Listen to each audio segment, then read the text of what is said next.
आदाब नाजरीन, अस्सलाम वालेकुम। बिस्मिल्लाहिर्रहमानिर्रहीम। दोस्तों, अल्लाह ताला ने उनको हुस्न व जमाल भी अजीब दिया था और शादी भी एक बड़े अमीर कबीर साहबी से हुई जिनके पास रिज़्क़ की फराखी थी। हर तरह का ऐशो आराम के सामान थे। मियाँ बीवी में खूब मोहब्बत थी और अच्छी तरह वक्त गुजर रहा था। बीवी अपने खाविंद की खिदमत भी करती और उन्हें खुश भी रखती थी। दोनों मियाँ बीवी खुशी खुशी से जिंदगी गुजार रहे थे। एक रात खाविंद को प्यास महसूस हुई।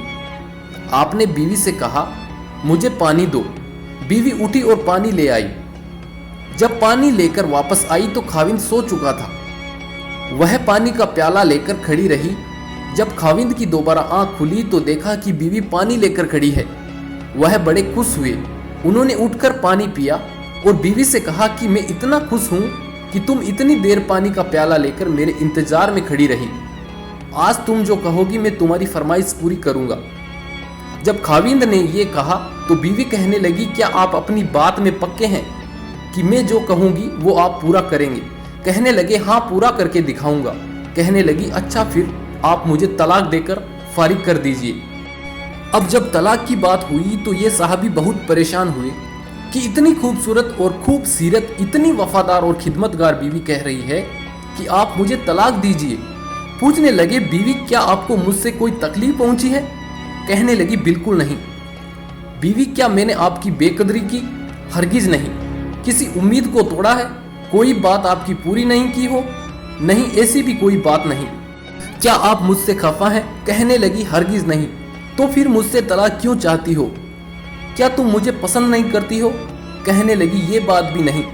पसंद भी बहुत करती हूँ, मोहब्बत भी करती हूँ, इसीलिए तो खिदमत करती हूँ। आपने कहा था कि मैं आपकी बात को पूरा करूंगा, लिहाजा आप मुझे तलाक देकर फारिग कर दीजिए। वह सहाबी परेशान है कि कोल भी दे बैठे। कहने लगे, अच्छा, सुबह होगी तो हम नबी सल्लल्लाहु अलैहि वसल्लम की खिदमत में जाएंगे और आपसे जाकर फैसला करवा लेंगे। वह कहने लगी कि बहुत अच्छा। लिहाजा मियाँ बीवी दोनों रात को सो गए और सुबह हुई तो बीवी कहने लगी, चलो जल्दी चलते हैं। लिहाजा दोनों मियाँ बीवी घर से बाहर निकलते ही थे। फिर खाविंद का पैर किसी चीज में अटका और वो नीचे गिर पड़े और उनके जिस्म से खून बहने लगा। बीवी ने फौरन अपना दुपट्टा फाड़ा और खाविंद को पट्टी बांधी और उनको जिस्म का सहारा दिया और कहने लगी, चलो घर वापस चलते हैं, मैं आपसे तलाक नहीं लेती।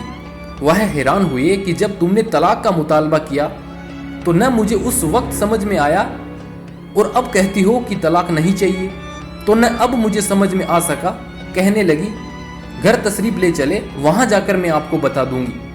जब घर जाकर बैठे तो कहने लगे, मुझे बताओ तो सही क्या बात है? कहने लगी, आपने मुझे कुछ दिन पहले नबी सल्लल्लाहु अलैहि वसल्लम की हदीस सुनाई थी कि जिस बंदे से अल्लाह रब्बुल इज्जत मोहब्बत करते हैं उस बंदे के ऊपर इस तरह की परेशानियां आती है जिस तरह पानी ऊंचाई से ढलान की तरफ जाया करता है। मेरे नबी सल्लल्लाहु अलैहि वसल्लम का फरमान सुना तो मैं दिल में सोचती रही कि मैंने अपने घर में कोई परेशानी नहीं देखी, कोई गम नहीं देखा, कोई मुसीबत नहीं देखी। तो फिर मेरे दिल में ख्याल आया कि मेरे आका की बात सच्ची है। ऐसा तो नहीं कि मेरे खाविंद के ईमान में फ़र्क हो, मेरे खाविंद के अमाल में फ़र्क हो। मेरे खाविंद से अगर परवरदिगार को मोहब्बत नहीं तो मैं उस बंदे की क्या खिदमत करूँगी? इसीलिए जब आपने कहा कि मैं तुम्हारी बात पूरी करूँगा तो मैंने कहा कि मैं इस बंदे से तलाक चाहती हूँ जिससे मेरे परवरदिगार मोहब्बत नहीं करते। फिर जब हम हुजूर सल्लल्लाहु अलैहि वसल्लम की खिदमत में इल्म हासिल करने जा रहे थे, ये अल्लाह का रास्ता था। आप गिरे और खून निकला तो मैं फौरन समझ गई कि अल्लाह के रास्ते का गम पहुंचा, मुसीबत पहुंची, तकलीफ पहुंची। यकीनन अल्लाह ताला को आपसे प्यार है और अल्लाह ताला ने आपको अपनी नाराजगी की वजह से खुशियां नहीं दी हुई है, बल्कि अल्लाह ताला को आपसे मोहब्बत है। अब मुझे तलाक लेने की कोई ज़रूरत नहीं है, इसलिए मैं सारी ज़िंदगी आपकी खदीमा बनकर आपकी खिदमत किया करूँगी। सुबहान अल्लाह। पहले की औरतों से हमें कुछ सबक सीखना चाहिए कि जो सोचती थी कि हमारे घर कोई परेशानी क्यों नहीं आ रही है, कहीं अल्लाह ताला नाराज़ तो नहीं है। और आज की औरतों की जिंद पर अगर कहीं से कुछ तकलीफ या परेशानी आ गई तो बीवी के शोहर के ऊपर के ताने अगर किताबों में लिखे जाएं तो पता नहीं कितनी किताबें भर जाएं। दोस्तों, अल्लाह ताला हम सबको और आपको सही समझ और अक्ल सलीम अता करे। और ऐसे इस्लामिक स्टोरीज और वाक़या सुनने के लिए हमारे चैनल को सब्सक्राइब जरूर कर लेना। अल्लाह हाफिज, आमीन।